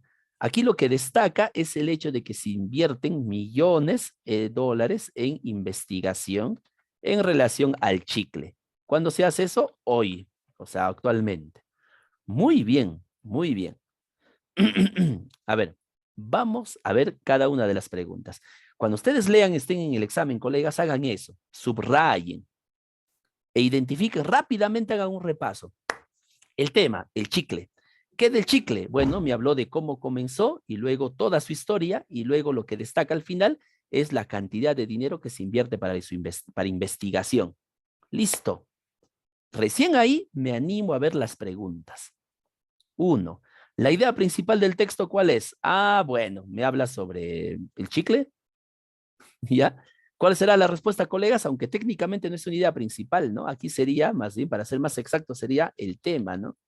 Pero bueno, ¿cuál es la respuesta? Es la A. Claro. La A. Muy bien. Excelente. Perfecto. Eso estaba fácil, ¿no? Vamos a ver. Antes de la fabricación del chicle, los indígenas no podrían haberse imaginado. Ah, esta es una pregunta de inferencia. ¿Qué no pudieron haberse imaginado los indígenas? A ver, colegas, antes de la fabricación del chicle, los indígenas que consumían solamente el abeto, ¿no? Lo masticaban de una manera así casual, ¿no? Ellos no podrían haberse imaginado qué cosa, qué es lo que pasaría. Claro, el despliegue tecnológico para su producción que hoy tiene, ¿no? Eso jamás se pudieron haber imaginado. Esa es una pregunta de inferencia. 3. Los comerciantes anglosajones se inspiraron en... Ah, esta es una pregunta literal, a ver, vamos a leerlo. Aquí nos dicen, los acogieron gustosos el hábito indígena y desarrollaron un modesto mercado de chicle basado en chicle de abeto. Ah, bueno, ahí está. Muy bien. ¿Cuál es la respuesta entonces en la 3? Se basaron ellos en hacer ese mercadito basado en el chicle de abeto de los indígenas. Ahí estaba. ¿Cuál es la respuesta, colegas? A ver, díganme ustedes. Bueno, lo acabo de decir, es una pregunta literal. A ver. La C. Muy bien, colegas. La C, excelente. Muy bien, es la C. Perfecto. Un hábito indígena, ¿no? Se basaron en eso, pues, ¿no? ¿Cuál era ese hábito indígena? Bueno, consumir lo que era del abeto. A ver. 4. Los fabricantes invierten en investigaciones que tiene por objeto. ¿Cuál es el objeto de invertir tanto en investigación? A ver, según el texto, vamos a ver. A los que hemos subrayado, ¿no? Invierten, miren, un montón de dinero en investigación. Un equipo de expertos se dedica a medir la capacidad de expansión de la goma, o sea, qué tanto se expande, ¿no? Y los cambios que pueda tener incluso. Ya. ¿Cuál es la respuesta de la 4, colegas? 26 millones. La B nos dice, medir la expansión de los globos. Bueno, si fuera chicle, sí, ¿no? Claro, es la C. Muy bien, colegas. Ahí una palabrita nos confundió, ¿no? Globos, no, pues no, era la C, ¿no? Claro, muy bien. Listo. ¿Cuántos acertaron, colegas? Creo que acertaron las 4, ¿no? Muy bien, excelente, felicidades. Si acertaron las 4, están muy bien. Profesor, acerté 3. Están bien también. Si han acertado 3, están muy bien. Ya, están muy bien. Vamos, seguimos, seguimos. Seguimos con lo nuestro. Texto 2. Vamos, texto 2. Igual, hago el mismo proceso. Acostumbrémonos, colegas. Primero leo, veo formalmente cuántos párrafos tiene ese texto. A ver. 1, 2, 3. Ah, es pequeñito. Vamos a comenzar a leerlo entonces. A ver. Había muchos senderos que bajaban y subían, que torcían, recorriendo la vida. Interesante. Recorriendo la vida, muchos senderos, muchos caminos. Era un buen día como todos los demás, pero la hora no se borró jamás. Dos senderos se cruzaron, se miraron, se dijeron que sí. Ah, interesante. Obviamente los senderos son personas, porque ellos son los únicos que pueden decirse que sí. Uno era más ancho, más agreste, el otro fino y elevado, más profundo. Da la impresión de que hablaran de un varón y de una mujer, pero profesor, no sea prejuicioso, ¿por qué? Bueno, solamente es una impresión. Aquel día se entendieron los dos senderos. Se juntaron, pues, ¿no? Al poco tiempo se unieron. Ah, los senderos. Los senderos, ¿quiénes son? Personas. Miren, colegas, es una alegoría. Se confundieron más bien para siempre y las dos aventuras se fundieron en una sola, más grande, más bella. Muy bien, excelente. Está diciendo entonces que los dos se casaron, o bueno, se juntaron, ¿no? ¿Ya? De ellos nació un camino más seguro. Ah, profe, ese caminito seguro es su hijo seguramente. Más firme, con kilómetros cuajados de flores, con hojas largas, con el cielo nublado, con horas largas, ¿no? Con el cielo nublado. Muy bien, muy bien, muy bien. Creo que todo esto de aquí nos está hablando de la vida. La vida. Los senderos son las personas que a veces se encuentran, se cruzan, se dicen que sí, se unen, se funden y dan como resultado un nuevo ser, un camino, ¿no? Un nuevo camino. Sigo leyendo. Con el tiempo, 2, 3 niños fueron apareciendo por el camino. Ah, pero los niños no necesariamente representan, digamos, literalmente niños, ¿no? Por él corrían, jugaban, caían y se volvían a levantar y sin darse cuenta iban llegando a una meta llena de luz donde Dios, desde siempre, como un buen padre, sentado, los esperaba. Excelente. Toda esta parte, si me doy cuenta, está hablando de una metáfora de la vida, que los niños somos nosotros, que estamos transitando ese camino y que llegaremos algún momento a Dios. Y Dios, obviamente, se refiere al último instante de cada uno de nosotros, ¿no? El matrimonio, bueno, aquí creo que ya condujo a todo lo que habíamos dicho, ¿no? El matrimonio es como dos senderos que se unen para convertirse en camino y ofrecer seguridad a los hijos. Miren, aquí está la afirmación contundente. Esta es la idea principal. Dios da para que caminen por él felices y fuertes. Los hijos. Muy bien. En otras palabras, ese camino es básicamente el matrimonio, pues, ¿no? Es el matrimonio. Ya lo vemos, ya. Entonces, ya tenemos una mejor idea. Los dos senderos, las personas que se unen, forman un camino que no es exactamente los hijos, sino el nuevo camino del matrimonio, ¿no? Un camino firme. Y sobre ese camino aparecen los hijos, que son de una u otra manera de Dios. Eso es lo que dice el texto. Muy bien, vamos con las preguntas. Según el texto, esta es una pregunta literal, definitivamente es una pregunta literal. ¿Cuál será la respuesta? Por descarte, ¿cuál será la respuesta, colegas?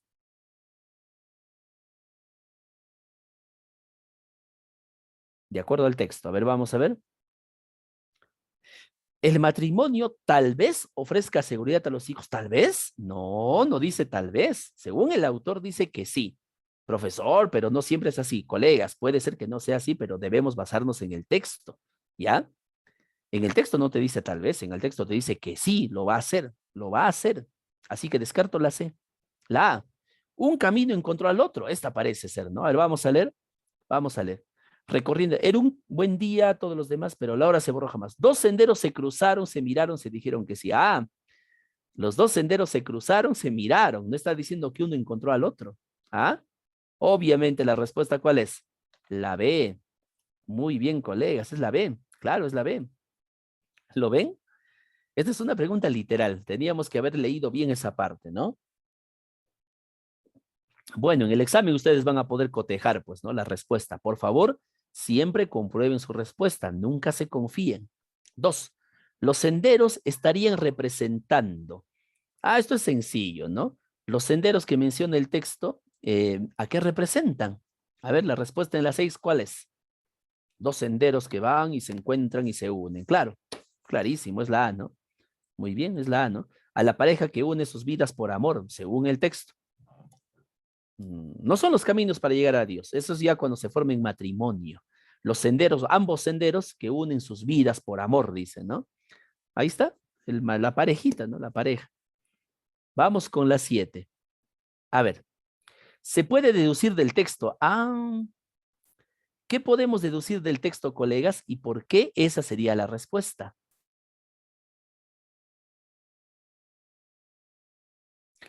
A ver.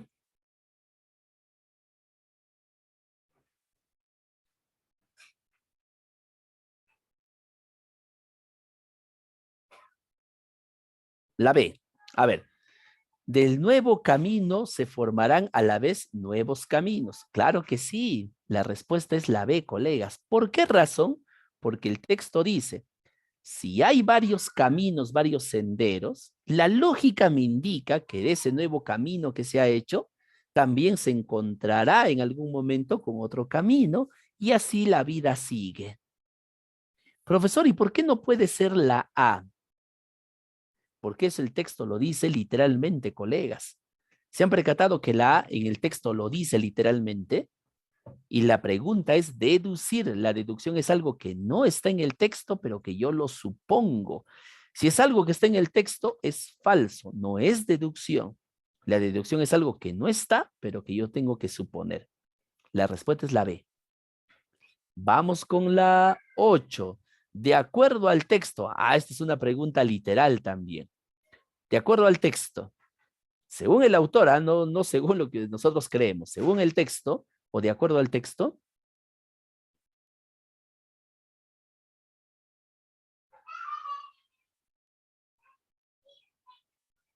la B, ¿ustedes creen que sea la B, colegas? Según el texto, los hijos tienen un camino y una vida asegurada, forjada por los padres. Asegurada no creo, no lo dice en el texto. Lo que dice es que es un camino mejor, pero no asegurada. El matrimonio es un convenio, dice el autor. Probablemente para nosotros lo sea, pero en el texto no dice eso, dice que es por amor. Claro, yo puedo deducir fácilmente que el autor dice que si se unen dos caminos es para armar un camino hermoso y encima de ese camino hermoso vendrán los niños. No lo dice, pero obviamente yo supongo y deduzco fácilmente que el fin del matrimonio es tener hijos. Muy bien. ¿Qué tal nos fue, estimados colegas? Me imagino que todo bien, ¿no? Claro, seguramente tuvimos problemas aquí, en la 7. Ya tuvimos problemas seguramente aquí, nos confundimos con la A, pero ya sabemos cómo debemos responderlo. Muy bien. Excelente, excelente. Continuamos entonces, continuamos. A ver, vamos a ver. Tenemos el texto 3. A ver, ¿cuántos párrafos contiene el texto 3? 1, 2, 2 nomás. 2 nomás. A ver, vamos a revisar entonces, ¿qué tal nos va? Muy bien. Texto 3. Vamos a agrandar un poco. Ya. Y lo mismo, sigo el mismo patrón, colegas. Voy a hablaros de las 3 transformaciones del espíritu. De frente, miren, el texto nos va a hablar de las 3 transformaciones del espíritu. Así que debemos buscar esas 3. De cómo el espíritu se transforma en camello, del camello en león y finalmente el león en niño. Qué extraño, ¿no? Obviamente el texto que vamos a leer a continuación es un texto alegórico. A ver, vamos a ver. Muchas cargas soporta el espíritu cuando está poseído de reverencia, de respeto, el espíritu vigoroso y sufrido. Todas esas pesadísimas cargas toma sobre sí el espíritu sufrido, a semejanza del camello. O sea, el espíritu que sufre recibe o toma para sí esas cargas, ¿no? Del espíritu sufrido. Que camina cansado por el desierto, o sea, la vida. Así marcha él hacia su desierto. Pero en lo más solitario de ese desierto se opera la segunda transformación. Cuando está en pleno desierto, sufriendo, se convierte en león. Se transforma el espíritu, que quiere conquistar su propia libertad. Miren, quiere conquistar su propia libertad, el león. Y ser señor de su propio desierto. Primero el espíritu sufre, pero después en ese sufrimiento quiere justamente conquistar su propia libertad y quiere tener su propio desierto, ¿no? O sea, su propia vida en sí.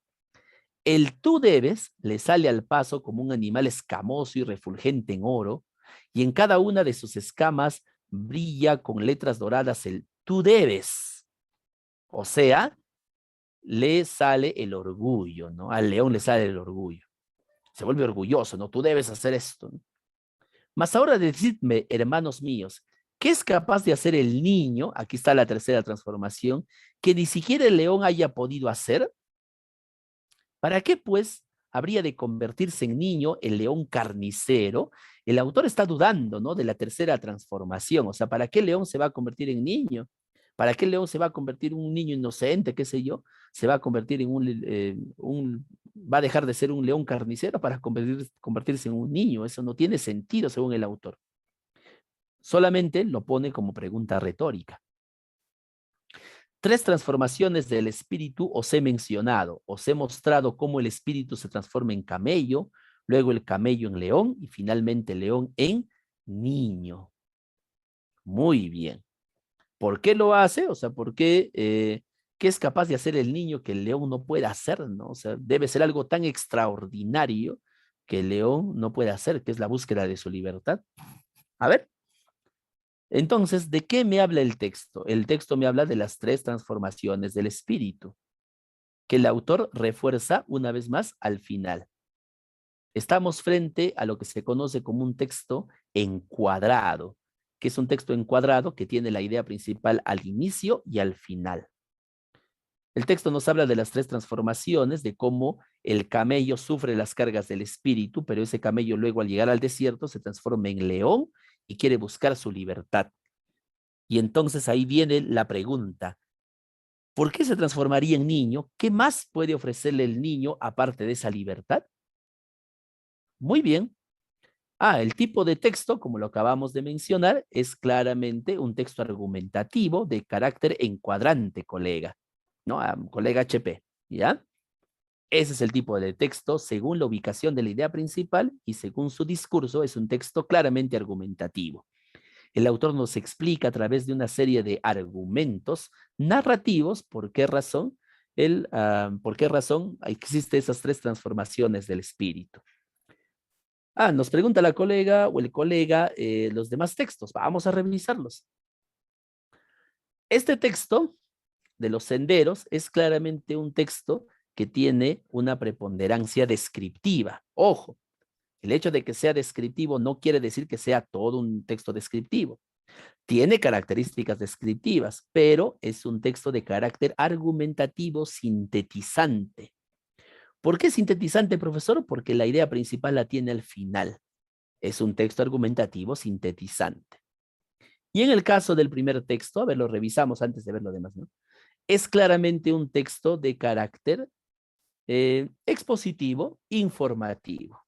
¿Ya? Muy bien, expositivo, informativo, con ciertas connotaciones argumentativas, pero la secuencia dominante es la exposición. Muy bien. Ahora sí, bajamos. Vamos a ver aquí. Tenemos el texto 3. Muy bien. A ver, vamos a ver la pregunta 9. Es cierto con respecto a la idea principal del texto. Primero tenemos que sacar la idea principal, ¿no? ¿Y cuál es la idea principal del texto, colegas? Bueno, las 3 transformaciones del espíritu, aparentemente. ¿Cuál es cierto con respecto a esa idea principal? A ver, esta pregunta es justamente coincidente con lo que les acabo de decir. A ver, colegas, ¿cuál será la respuesta en la 9? La C, muy bien, colegas, claro que sí, excelente. No hay de qué, colega, a ver, ahí está. Está presente al inicio y al final de la lectura. Claro, eso es lo que hemos dicho, creo, al inicio, ¿no? Muy bien, perfecto. Vamos con la 10, vamos con la 10. A ver, la 10, la primera transformación, la primera transformación es el camellito, ¿no? El camello, a ver, que sufre. Ya. Bueno, es un camellito, ¿no? Que carga y soporta, ¿no? Y que luego se va al desierto, ¿ya? ¿Cuál será en la 10? Ya, bueno, es bastante obvio, ¿no? Ya no hay nada que decir ahí. Es una pregunta literal, ¿no? Bastante literal. La B. Vamos con la 11. La idea de desierto, la idea del desierto, la idea del desierto. ¿A qué hace alusión la idea del desierto? Es el lugar a donde llega el camello, en donde está el león, y tal vez aparece el niño ahí. ¿Qué es? Es el lugar donde el camello o el león están, viven, hacen lo que deben hacer. Claro, muy bien, es el destino de cada hombre. Muy bien, colegas, ya estamos muy bien. Excelente, excelente. Y la última pregunta de esta práctica calificada, perdón, dirigida. El término opera. A ver, vamos a ver dónde está opera. Aquí está. Opera. A ver, vamos a leer. Pero en lo más solitario de ese desierto se opera la segunda transformación. Se da la segunda transformación. Ocurre la segunda transformación. ¿Cuál es la respuesta en la 12? Es la C, ocurrencia de algún suceso. Claro, ocurre, pues, ¿no? Ocurre esa transformación. ¿Listo, colegas? Si de 2 se han acertado 11 o 10, ya están preparados para el examen, mis estimados colegas. Si han acertado 9, también. Si han acertado 8, puede ser, pero podemos mejorar. Si han acertado menos de 8, sí tenemos un pequeño problema. ¿Ya? Sin embargo, eso también con la praxis se mejora. Muy bien, colegas, hasta aquí. ¿Alguna otra consulta, algún otro detalle para pasar a ver las preguntas del examen de nombramiento?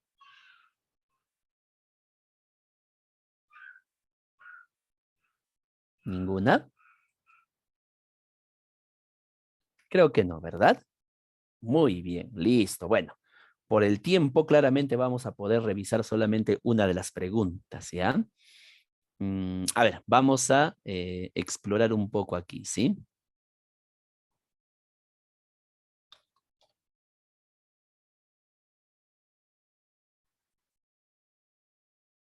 A ver, un momentito. Aquí estaba.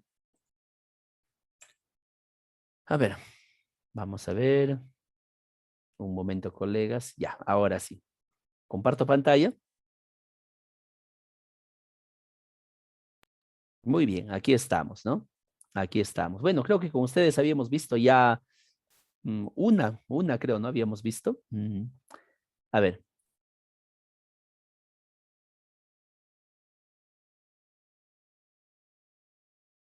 Vamos a explorar entonces, a ver por aquí.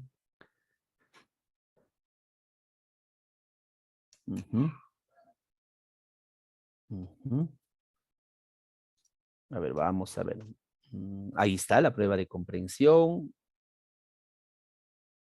Ya, a ver, vamos a revisar. Quería revisar con ustedes la última, la penúltima.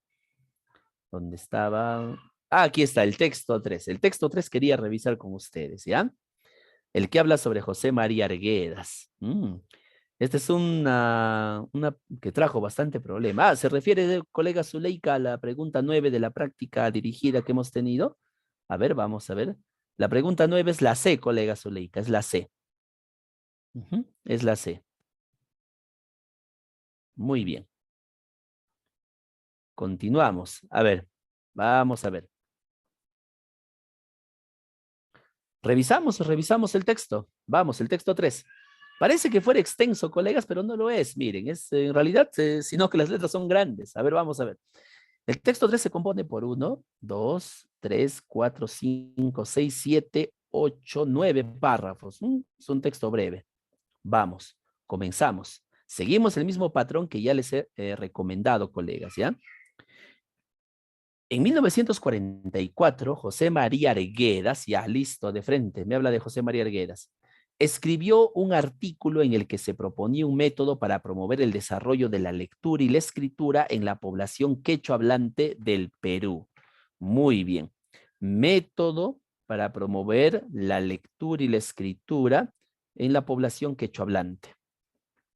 Si los indígenas no conseguían hablar ni leer en castellano, esto se debía a que no se les enseñaba primero a leer en su propia lengua. Muy bien. No existían materiales educativos ni se contaba con un alfabeto más o menos estándar para fomentar la lectura en esta lengua. Así, para Arguedas, la alfabetización en quechua haría que los indígenas aprendan a leer y escribir exitosamente. Listo.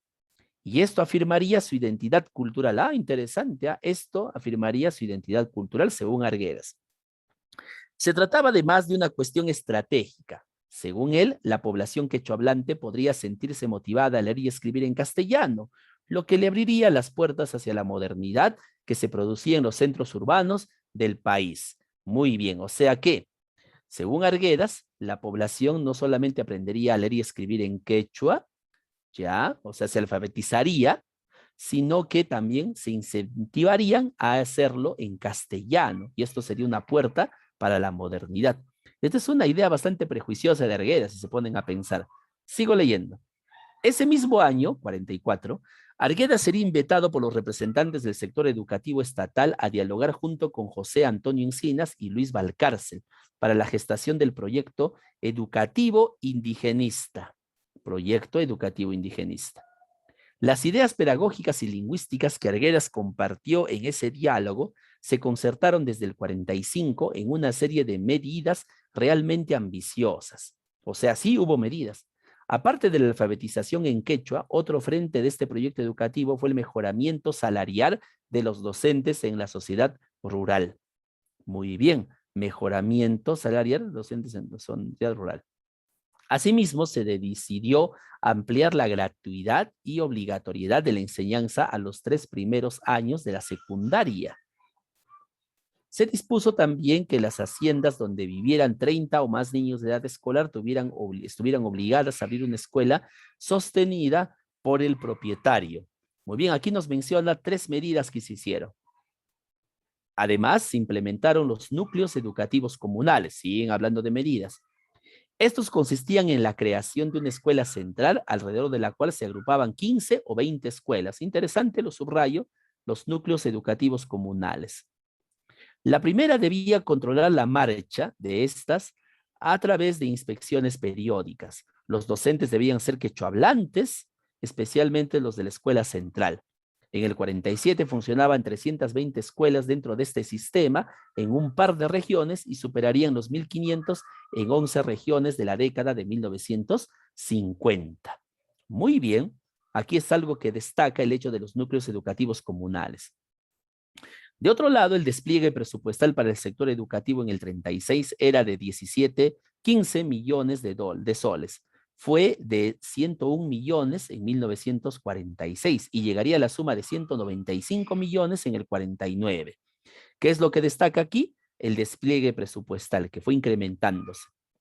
Esta inyección económica contribuyó a que entre 1940 y 1966 el total de escuelas primarias pasara de 4.882 a 19.000 y que la cantidad de maestros pasara de 8.900 del 37 a más de 62.000 en el 66.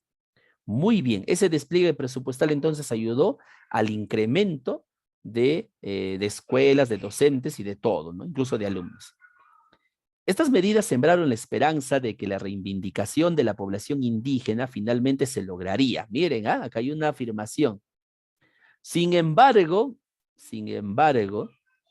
lo subrayo triple, el Censo Nacional del 61 mostraría las limitaciones de estas reformas educativas.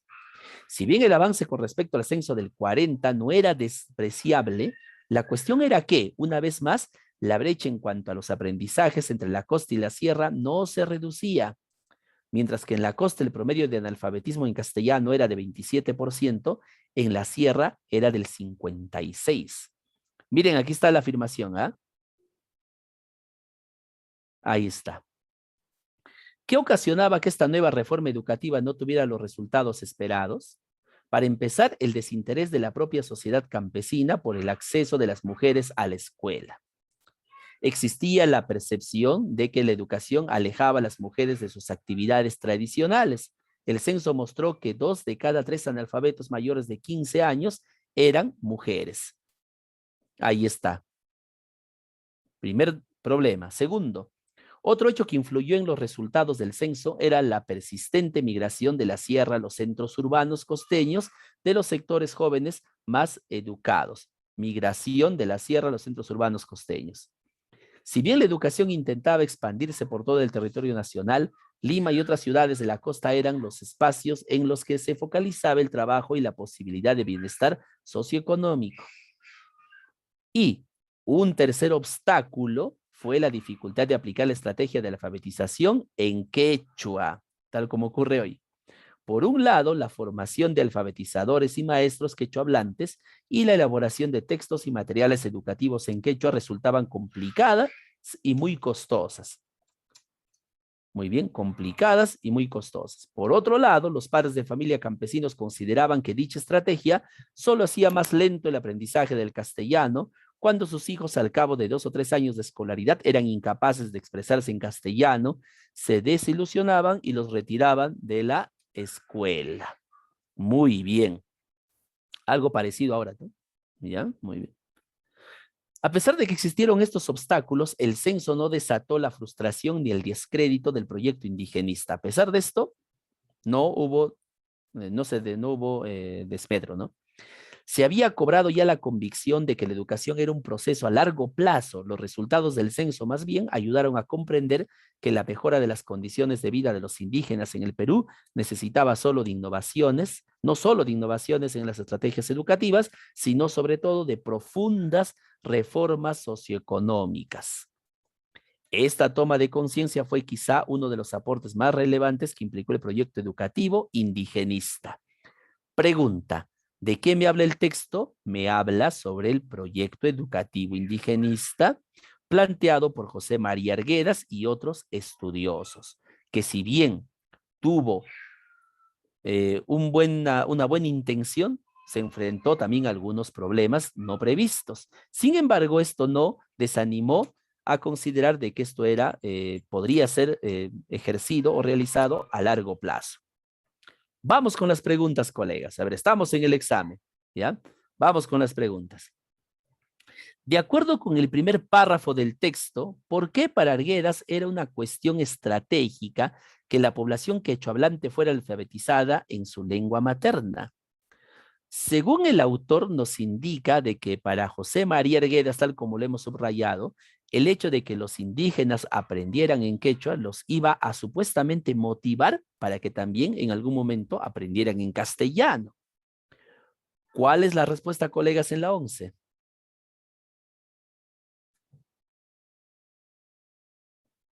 A ver, ¿cuál es la respuesta en la 11? Creo que lo acabo de decir, ¿no?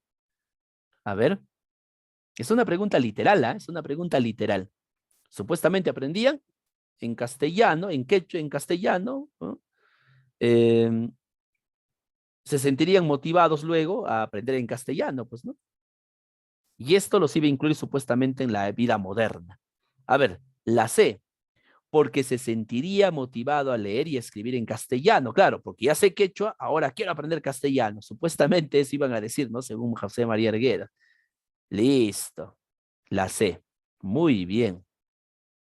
Claro que fue una idea muy, muy romántica, ¿no? Muy ilusa de María Arguedas, ¿no? Pero respondió a su tiempo. 12. Según el texto, pregunta literal, otra pregunta literal, miren, ¿eh? ¿En qué año la partida presupuestal para el sector educativo alcanzó los 101 millones? Bueno, esto es simplemente cuestión de revisar, a ver. 101 millones. Ah, en 1946. Bueno, eso es obvio, ¿no? Ya pues. ¿Cuál es la respuesta en la 2 entonces? La B, ahí está. Es una pregunta literal, ¿no? No hay nada que pensar ahí. 13. Ah, ¿cuál es el propósito principal de la lectura? A ver, díganme ustedes, colegas, ¿cuál ha sido el tema que hemos dicho? Era el tema en que consistía el proyecto educativo indigenista, ¿no? Ya. Entonces, mi respuesta tiene que tener el proyecto educativo indigenista. Primero, en primer lugar, o sea, por descarte hay que hacerlo, ¿ya? A ver, proyecto educativo indigenista. Ya, la A puede ser.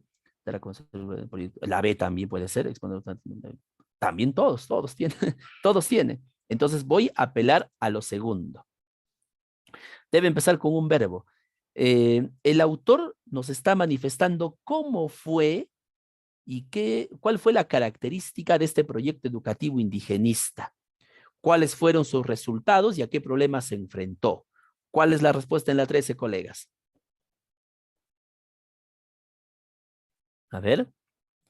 ¿Cuáles fueron los problemas? ¿Cuáles fueron los resultados? ¿No? Claro, muy bien, colega. Es la, a ver, por ahí nos contestaron, creo, ¿o no? Es la B. Dar a conocer en qué consistió el proyecto educativo indigenista y cuáles fueron los resultados de su aplicación y a qué problemas se enfrentaron. Listo, ahí está. Facilito. Miren, comienzan con un verbo, miren, con un verbo. ¿Ya? Muy bien. Y sabemos que el autor no solamente expone, ¿no? El autor informa, ¿no? Bueno, informa, expone también. 14.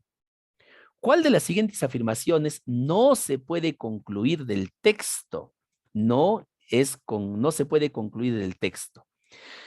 O sea, no se puede inferir o simplemente no está en el texto. A ver, leemos. En la década del 40 hubo un importante despliegue presupuestal que contribuyó al logro de algunas metas del proyecto educativo indigenista. Sí, eso está en el texto, así que sí, se queda. Sí, se queda o no se queda. Bueno, sí, sí se queda, claro. Está ahí en el texto. La B.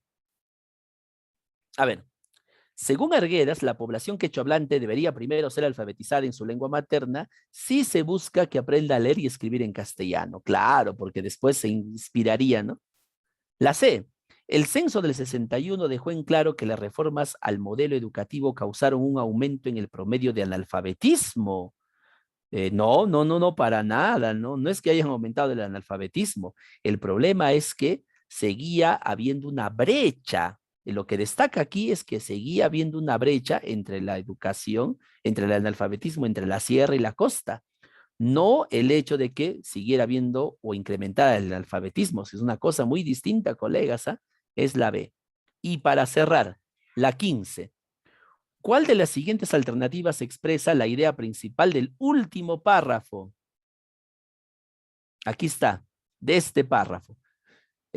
Nos habla de que el censo no desató la frustración ni el descrédito de este proyecto, sino que mostró que el Perú necesitaba innovaciones no solamente en el ámbito estratégico educativo, sino también reformas socioeconómicas. Ahí está, pues. ¿Cuál es la respuesta en la 15, colegas?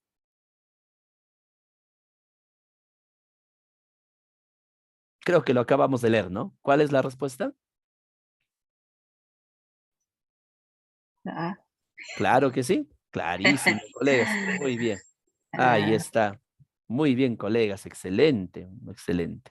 ¿Ven? ¿Ven, colegas? El texto no es complicado, ¿ah? ¿Se han dado cuenta lo sencillo que es? Es sencillísimo, colegas. Cuando estén ustedes en el examen, véanlo así como acabamos de hacerlo ahora. ¿Ya? No van a encontrar nada difícil si ustedes aplican la estrategia que les he mencionado durante todas estas semanas. Y vamos a seguir aplicando estas estrategias, ¿ya? Muy bien, colegas. Bueno, eso sería todo por hoy. Muchísimas gracias para los colegas que han resistido, ¿no? Espartanamente, ¿ya? Estoicamente hasta el final, porque sé que las lecturas pueden ser un poco pesadas. Pero bueno, siempre hay que seguir revisando, hay que seguir leyendo, hay que seguir sobre todo, mis estimados colegas, practicando. Esta semana estuve con Ray Bradbury, Crónicas Marcianas, ¿no? Hay que leer siempre un libro por semana, por lo menos, ¿ya? Muy bien, colegas. Muchísimas gracias una vez más a todos ustedes. Profesor Reimer, muchísimas gracias.